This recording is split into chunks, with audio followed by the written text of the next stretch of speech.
Welcome back, everybody. I'm Molly Leach, and I'm delighted to be here with you today for the topic that we're about to dive back into, and that's family court and restorative justice.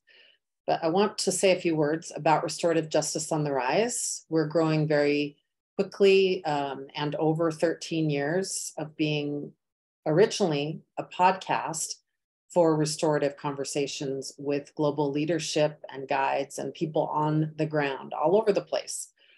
We've yet to interview everyone, obviously, but we've had some great conversations with people from many continents and are looking forward to continuing there. And you can find out more about our podcast and all of our YouTube videos. We started a YouTube channel recently. Please go there, follow us, subscribe, comment, pass along the materials that are at YouTube, as well as on Apple Podcasts and Spotify.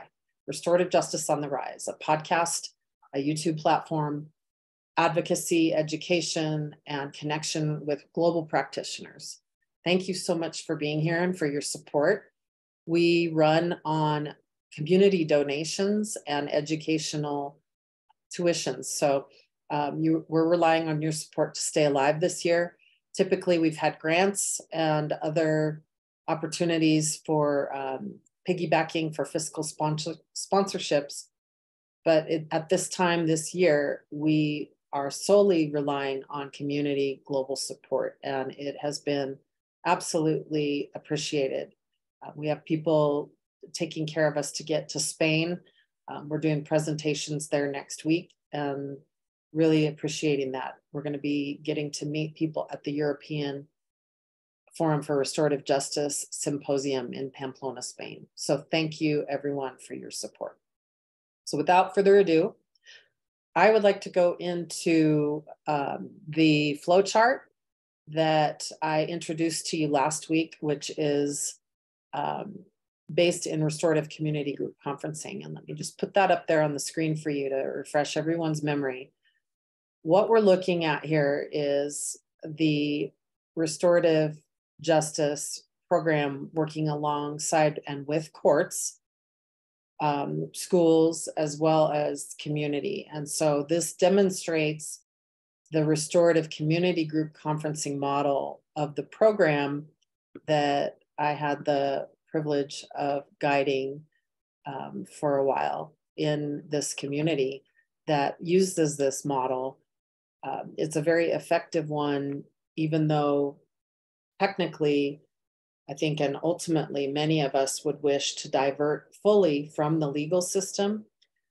This restorative community group conferencing model is a very powerful one if it's held in the right way, conscientiously, without rushing it, with facilitator teams that really are confident in their own ability to hold space, and to also know that this isn't therapy. This isn't, it's not our responsibility to diagnose. We work as facilitators skillfully with reflective listening and creating containers that really adhere to the values and the process values, meaning fully confidential, increasing levels of trust building, backing that up with policy and practice as well.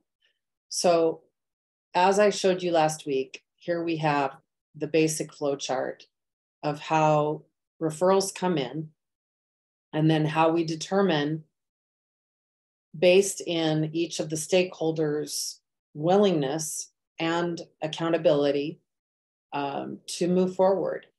And of course, the area of accountability for the author of the harm, meaning the person who is considered the offender, is such a difficult and complex, sticky area that even very seasoned restorative justice practitioners and their teams are still working to determine, how do we truly ensure that no further harm is going to happen? Is this person truly willing and able? And all of the unseen factors that come in with stakeholders often, are not even addressed. And I think we know what those may be, including racial profiling, biases that can be very harmful, whether outright or more subtle, that our stakeholders are bringing into the room when we're first meeting with them for the first time. So there's a lot of consideration, especially to attenuating to the accountability piece as it concerns the person who did harm. Now, how that relates to family law, we'll get to on the next slide that I have created for you, which is an adaptation of this flow chart over to the family law system. I want to emphasize that it's very much recommended that, and for good reason, as you can imagine, and forgive me if this is a no-brainer, that we already have established relationships with the court itself that we might be looking to support with restorative justice being implemented in the family court branch of that district. District courts here in Colorado, many of them are actively engaged in referring cases, as you can tell, to restorative justice programs. If you don't already have a restorative justice program in that court, but you would like to work towards focus on a family court adaptation of restorative justice, it's not impossible at all. It's just a matter of starting there with the trust building and inquiry process. So, going about as you would in any way with anyone within the system, with a listening process and finding common ground. Most professionals in courts and in any branch of our justice system, they know it's not working. They're overloaded. They're stressed. They're seeing people like a revolving door. They know it costs a lot of personnel time, money, and so much more for a system that is not working. So they know that. Many of them are willingly admitting that. And so the building relationships with officials is really important, to be able to speak in their language, to connect with them on a human level. I took a DA out to lunch and simply just got to know them. And we found a lot of common ground. I discovered that they, felt exactly how I've been describing, that they know it's not working. I discovered that they believe in restorative justice work because of what they'd witnessed in our county and district. And so we found some common ground, even though there's often this perception that there's doubt and skepticism that makes it difficult to find that space of common ground, which from there one can truly build and implement a system together, or even a pilot system. So this flow chart demonstrates the very important piece of working separately with our stakeholders at the very beginning of the process. I can't emphasize more how important the beginning and middle and even 3/4 of the way towards the victim offender conference piece here on this flow chart, how important it is. But people are skipping it. In the United States, people and programs are skipping pre-conference and pre-work. Do not do that. It's not restorative justice if you do that. If you skip the pre-work, don't call it restorative, please, okay? So the essential trust building, the essential listening and inquiry processes in response to conflict and harm must slow down enough to understand the unmet needs, the harms, to identify traumas, to support getting our stakeholders what they might need before we even move forward. Not to mention that the sticky area of accountability on the part of the author offender, and how they show up, how they demonstrate authentically, maybe a deep wish to repair, and to bring back to balance what they're responsible for. And more often than not, there's a very gray area for many people coming to the table who've caused harm. They may have mental health, they may have addiction, both and.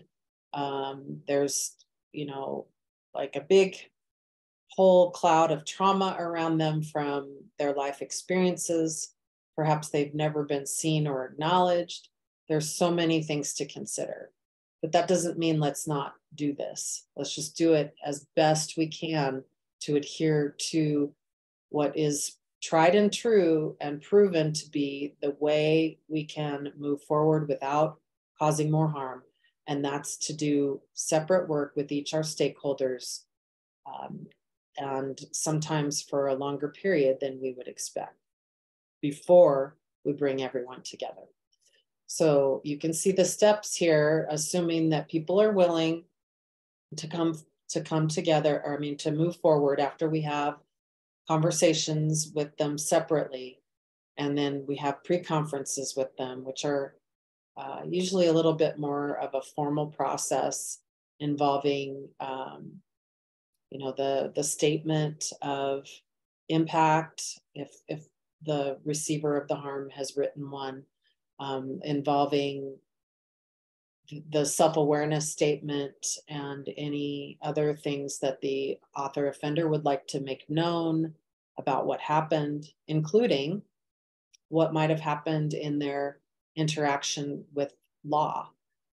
So those are things that we're looking at in the pre-conference. And it's a huge responsibility as a facilitator and a team of facilitators to determine appropriateness or inappropriateness to move forward. It's kind of mind-blowing, kind of the responsibility that we as facilitation teams have. So I always encourage people to really make sure you are all on the same page as much as possible about what that means to be appropriate to move forward or not. And that all of this applies to family law. So I'm just going to keep moving us quickly and then get to the slide that I have for you today of the process for family court systems that are restorative. So as we move forward, we are always, again, making sure that people on all sides of the circle, all of our stakeholders, continue to have a choice to move forward or not. And a lot of times I like to demonstrate, and I would do this in a family law system too, what the pathways are. So here's the pathway that's restorative, and here's what you can expect. Here's what we're going to be holding for you. And here's the traditional pathway and what you can probably likely expect. And I can say it from firsthand experience of what you will likely expect, in that route or the other route. So a lot of times demonstrating the pathways and giving general markers of like what might be down the road for you in this system as well as in family law is helpful for our clients, because a lot of them may have not even known about what restorative is until they come into this. And it gives them a sense of a little bit less anxiety and emotional well-being in very tense and anxious systems, right? So we move along and we come to our full conference together. A lot of times that will be at least 3 facilitators. One of them is the lead, there's a co-facilitator, and then there's a community member, which is a part of the internal restorative justice team. Community member can also refer to someone who might be coming in that is appropriate to be there, that's not going to cause further harm, that can speak to the impact and support all of the stakeholders in awareness raising, as well as to support the receiver and victim in their needs and how they're showing. So that conference has typically 3 phases, typically. The opening and relationship building, the re-establishing of values and groundwork for the day, for that time together, and the purpose. The opening up of the dialogic process, which as facilitators, we're offering reflective listening. We're keeping in mind nonviolent communication framing. We're also thinking about the NVC values of observation, non-diagnosis, and reflection. So all of that based in needs, feelings, doable requests. So that's the basic template of NVC. I have found that combined with reflective listening points us in a very fertile direction for deeper truth, for the deeper grounding of voice and choice for all involved. So that conference moves from a dialogic process between, what happened, how were people impacted, having a chance to voice that, also coordinating reflection between the stakeholders in a way that helps them to hear each other as deeply as possible. And what I mean by that is reflective listening. We're offering between our stakeholders and various duos of stakeholders, meaning sometimes it'll be between the victim and offender. Sometimes it'll be between, for example, the offender and the parent, or, what have you. So, but reflective listening, from my observation and firsthand experience, and thanks to my work with Dominic Barter and learning from him and his restorative circles processes, is the best way, if it's done conscientiously, to get to the meaning underneath all of this, and to help that meaning be transmitted as deeply and accurately as possible, and to check for that meaning, that it was relayed for what was intended. That is one of the biggest parts of this work, that if we rush, we're going to miss it. And we're also going to chance that it might feel like it's going in a okay direction, but we didn't really quite get there. Do you know what I mean? So what I just shared is, I believe, at the heart of restorative justice practices. Reflective listening for meaning, a sense that one has been heard fully and completely as much as possible. Those are some of the most essential responsibilities that we hold as facilitators. We are not directing, we are not diagnosing, we are not making judgments, we are facilitating. We're not mental health professionals. We're not diagnostic around mental health needs.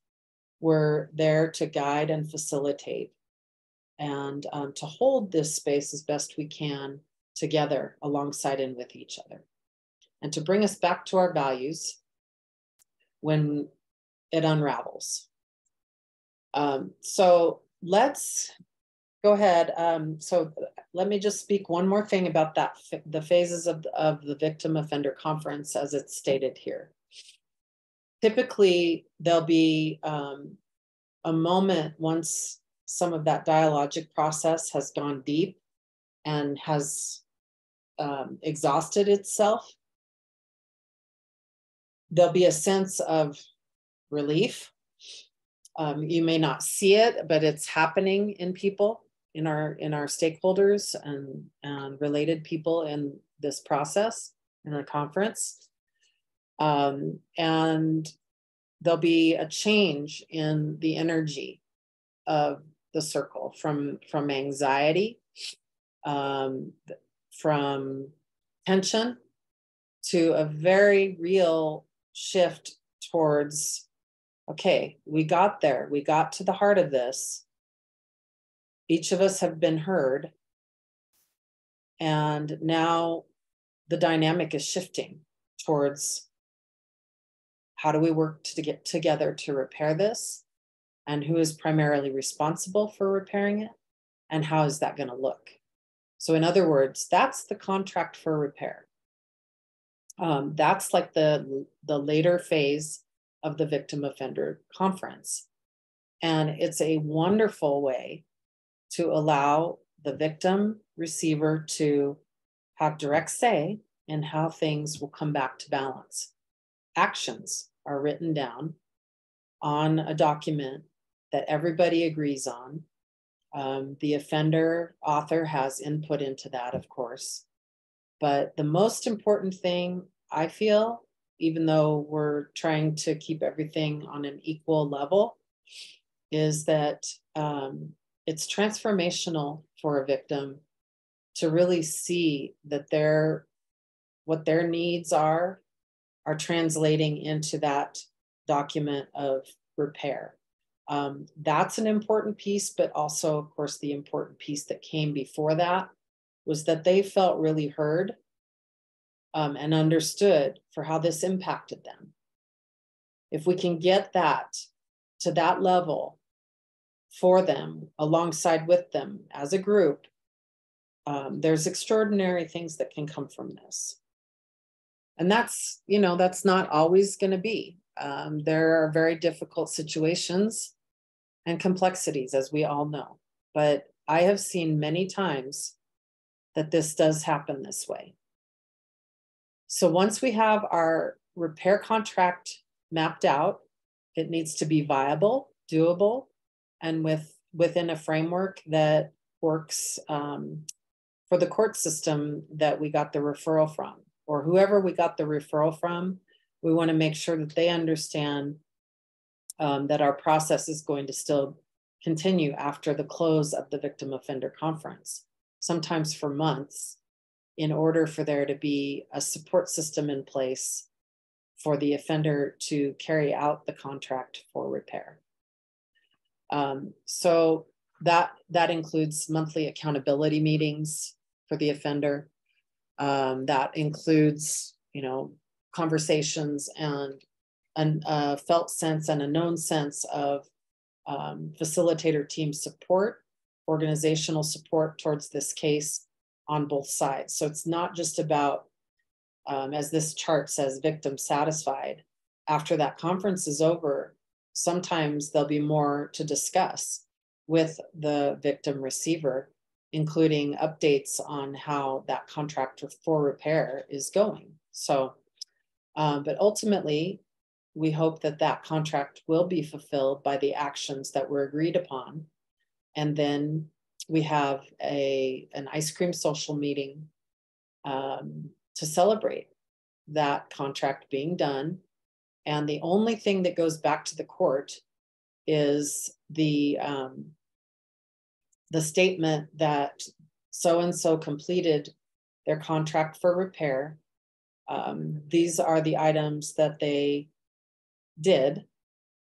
And these are the observations that were made about this process, the key areas that of harm and the key areas that were repaired. And that's about it. That's pretty much all that goes back to the court about this process. We hold all of the files internally, locked up for each case. They are not seen by anybody in the court systems. They are for our reference and file keeping purposes. And they also include conducting pre and post surveys of our stakeholders. So with that said, I went a little bit longer than I meant to on this flow chart, but let's drop in to what I've created with the family court flow chart. And again, it's not impossible to build a restorative justice program within family court, even if you have not been building relationships or, in fact, working alongside and with a court, a district court. It's not impossible. It's just something that I think would make it a lot easier to begin. Because of the relationships of trust that have been built, because of the fact that judges, if they've seen their cases be successfully diverted to the restorative justice program, the chances are very likely that they will have an open mind and ear for this, for restorative justice in family law. So this, again, is a flow of process based on the Colorado Restorative Community Group conferencing practices that I've just demonstrated to you in a very quick nutshell. So we get a divorce in our custody case. Typically what happens is one party decides to file it, and then the wheels of law begin to turn. So the other party, in this case, the petitioner and the respondent. So the petitioner is the first person to file for a divorce or a custody case. People don't have to be married to get entangled in family law. So that once the petitioner files, then the respondent is served, which, a lot of times is not a very fun feeling for people, I'm sure. I know it's not a pleasant feeling at all to get a big bundle of court documents on your doorstep as a committed parent and someone who would have preferred probably to go this route if possible. Restorative justice is not always the best route. There are some cases where further harm is clearly going to be perpetuated. So I'm not saying that this is a panacea for everything, but I think that and I know from all the people I've talked with worldwide, judges from New Zealand, people from all over the world recommend and have seen the power of this to be adapted within any system of law, both in less violent cases as well as in violent cases, so to speak. That the evidence for restorative justice is that the more it has caused harm, the more important it is that we consider it as a viable option. All right, so we have a petitioner and a respondent. So parents, they've become entangled with the family law system. And it does feel like entanglement. It's feels like basically your life has been given over, and your parenting acumen has been given over to a system that then takes it into its own hands to determine, as they say, the child's best interests. Everything is repeatedly about the child's best interests. Well, isn't that funny? Because if it was really about the child's best interests, wouldn't the parents have more say? Because they don't. Once the rubber hits the road with the petitioner filing that motion, they have an attorney. And of course, the implications are for the respondent to get an attorney, a lawyer up, and then the judge typically decides to refer the parties to mediation. They also have to do parenting classes. They have to do a divulgement of financials.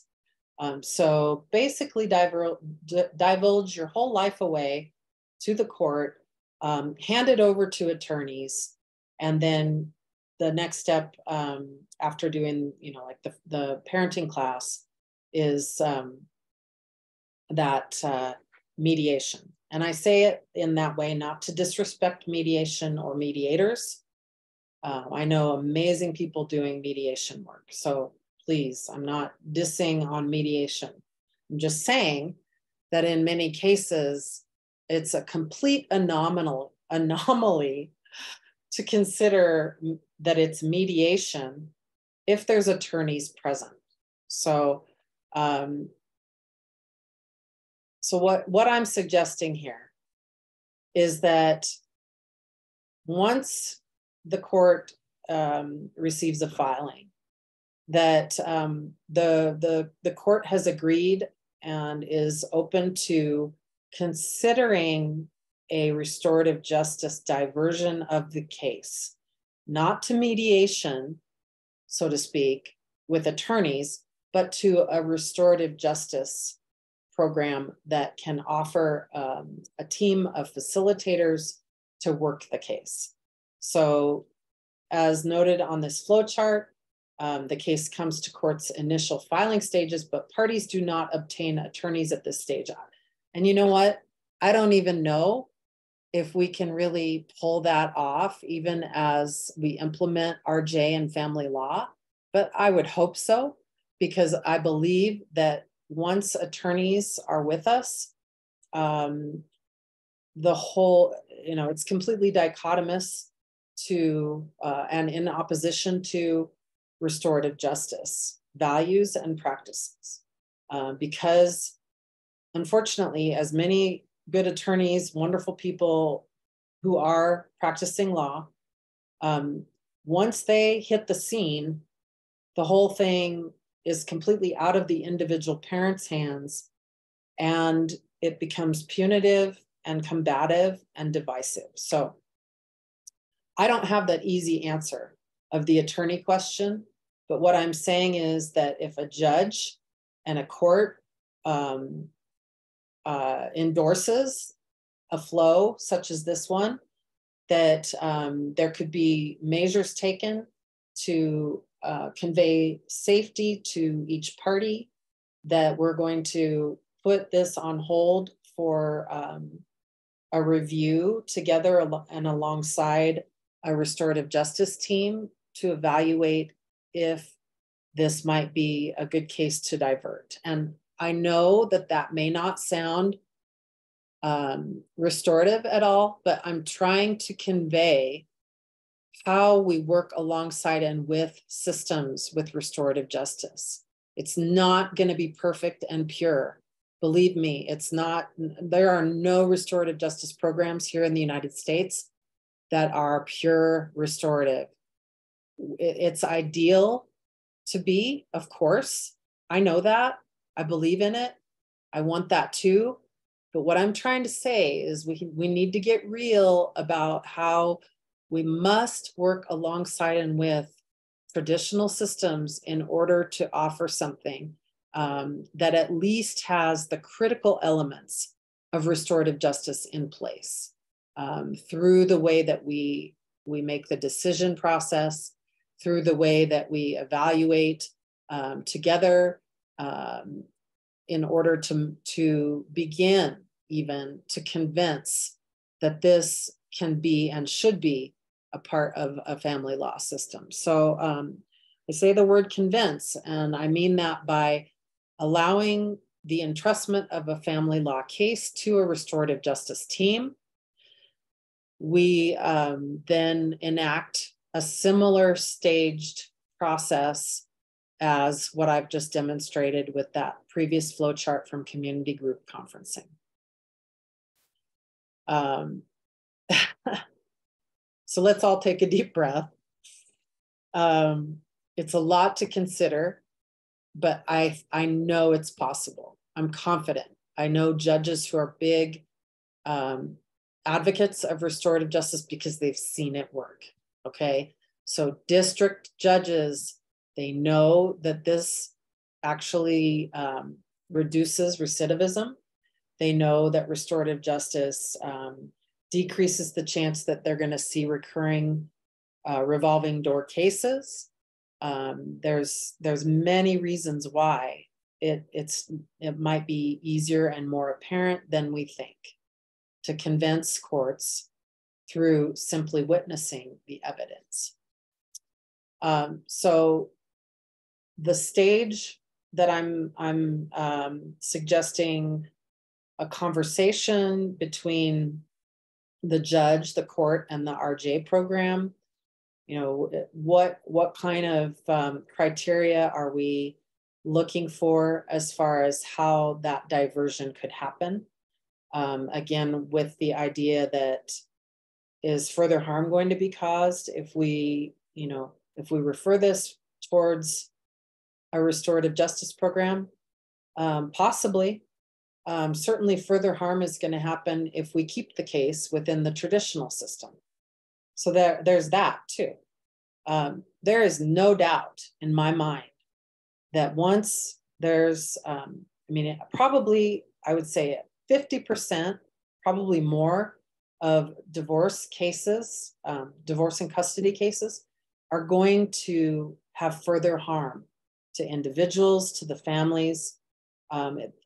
Actually, let me be bold and just say 75 to 100% of cases are going to have further harm caused, because further harm also includes loss of money, loss of emotional and mental health, not just the other pieces around, how this impacts our children. Since this is supposed to be about our children's best interests, why aren't we considering this? That we could get to our children's best interests by keeping the control of what that means between the parents themselves as best we can, not giving it over to a combat with attorneys involved, but carefully considering if we really want the child's best interests, are we going to achieve that? The answer is likely no, through family court, period. And I'm fine if you disagree with me on that, absolutely, because I have not seen a case that has gone through family court. And I know a lot about situations. I'm certainly not the only one that has seen it firsthand. But I have never heard of like a case that came out of the family law system that actually was flourishing and enhanced that family's dynamic. Let me know if I'm wrong, please.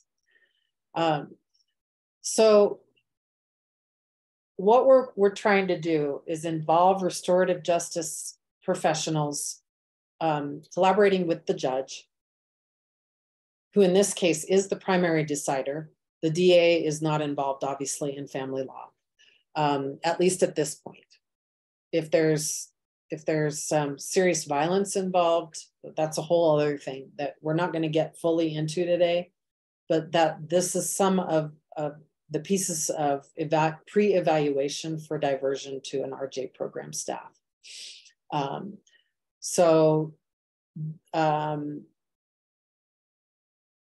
In my vision, that would mean an entrustment by the judge to a small team of RJ leadership to review the case specifics, and of course the permissions of the parties involved for that to happen in the first place.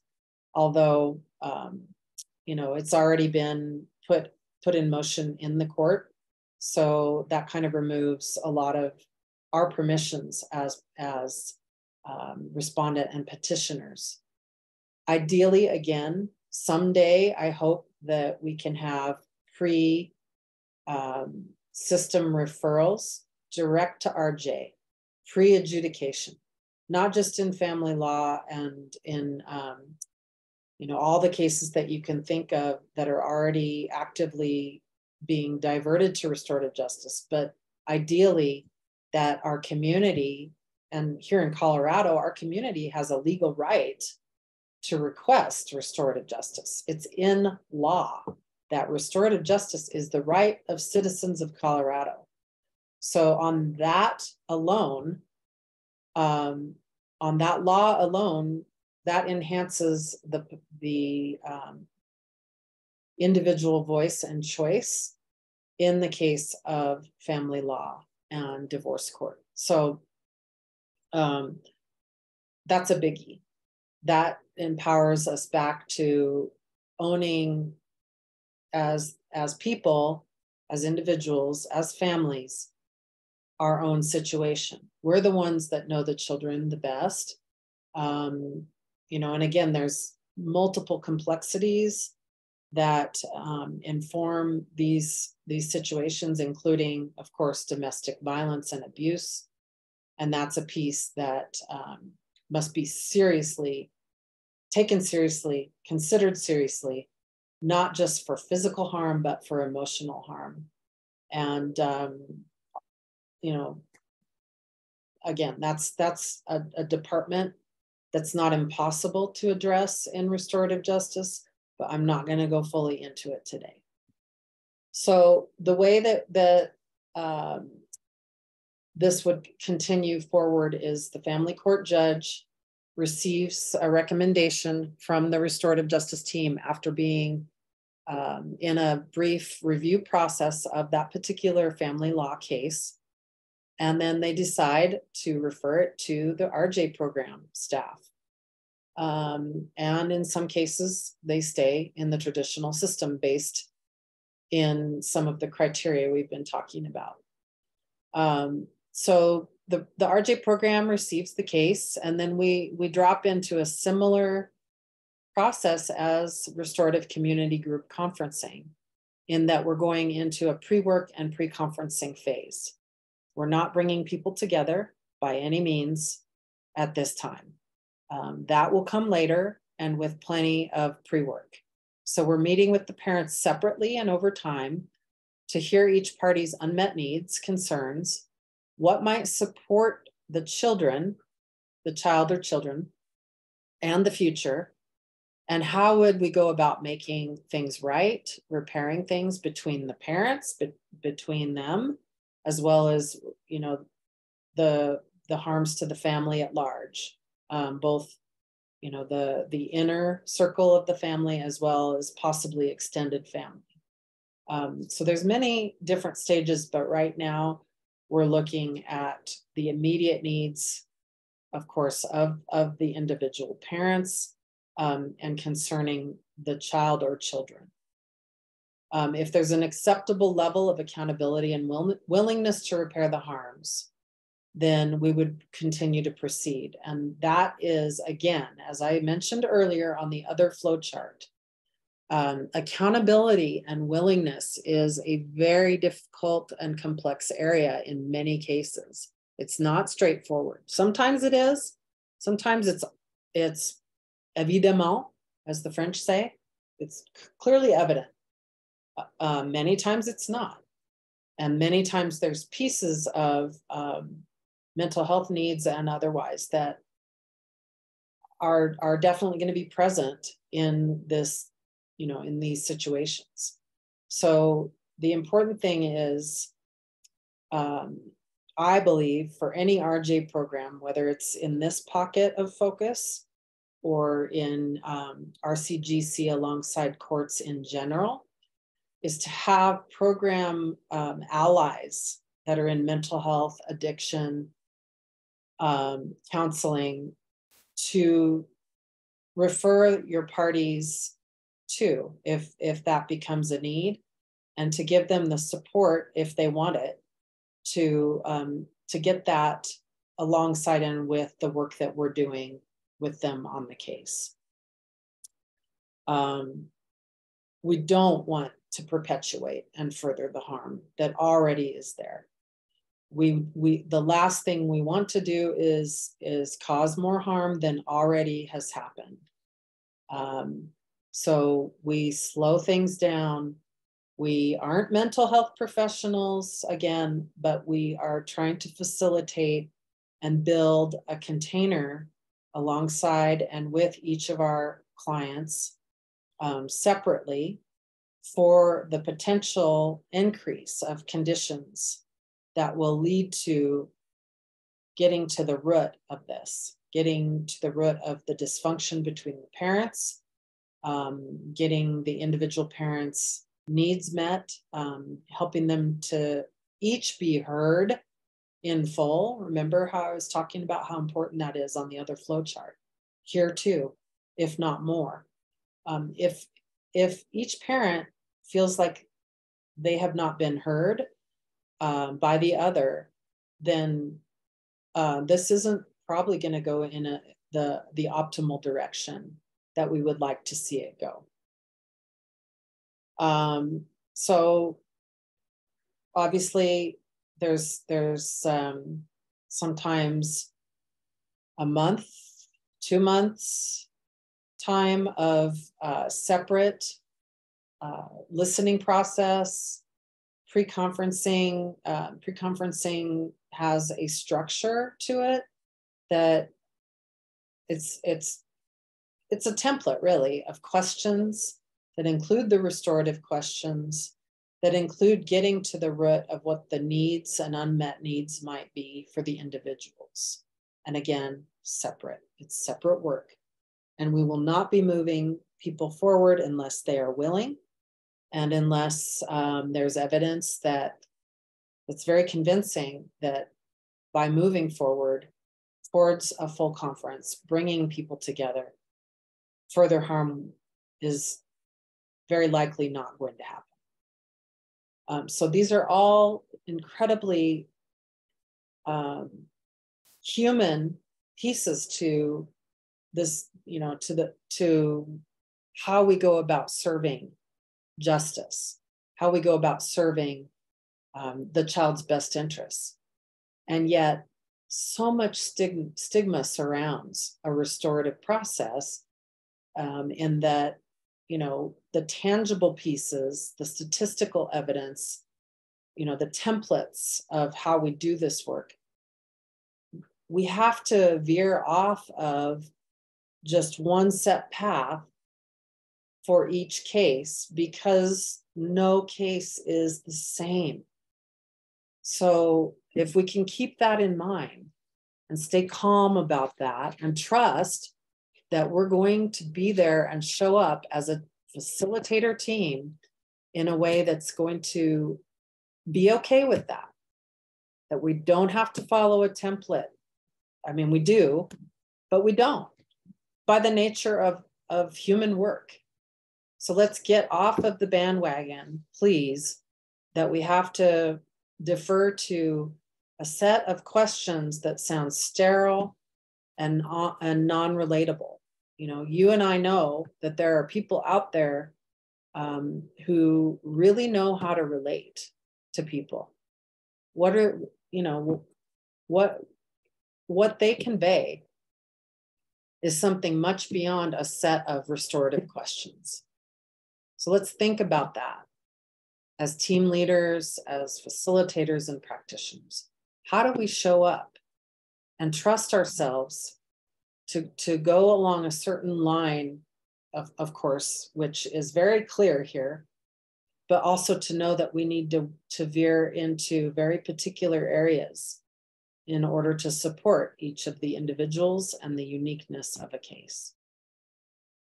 So I'm going to stop there. This diagram is something that I put together based on my own experience, based on my own experience in family law and being a respondent in a court situation that has been ongoing for 7 years, as well as being a restorative justice program director, being a facilitator in multiple seats, meaning the lead, the co, and a community member role. So I just bring this to you as a suggestion and an invitation, not a directive, but certainly with very clear insights that I am confident can help us further this immediately as a serious consideration for implementation.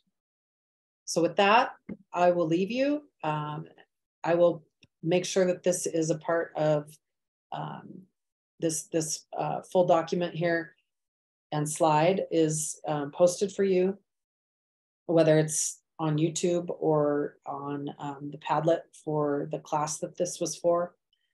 And please, again, reach out with feedback and questions.